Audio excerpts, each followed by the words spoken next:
sa kagalingon.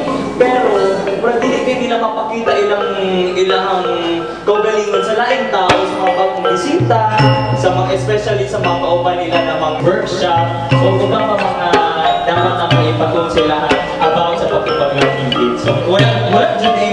Sa ilahan. So karon na bago na mataglan period, kailangan pagsugod, maybe the should be integrated with the community more than anything else. So it will not just be theoretical classroom work, but we would want our students to engage with the real world.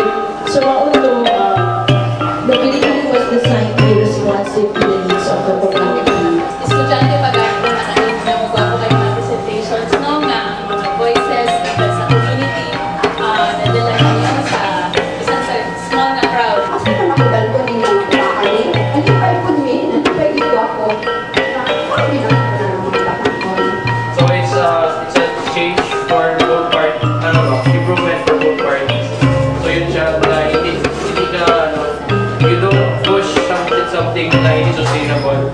But natutunan namin na yung sustainability is very important when it comes to change. Sa University of Life na kayo, huwag na kalimutan yung for personalis lagi sinasabi namin na kami ni Nick, kaya kami magkasunod kasi we chose to stay na we chose to live with our passion, and that is to realize for the truth and to act on social issues. Kaya kami nasa media kasi we want to be advocates of change. And in this exposure, take this as an opportunity.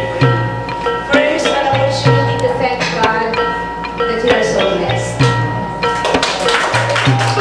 And second, take this as an opportunity for you to become a blessing to others. It is only when you give yourself that you give truly. Kaya yun ang ginawa ng impact. You share your skills, you share what you have learned, you share your talents, and it has become a big thing to other people. Punta, dili niya katapusan kung hindi ginapay ng umabot niya sa estudyante na mukat ko, mag-iubang sa mga babae na nakakalimutan sa prostitution. Punta,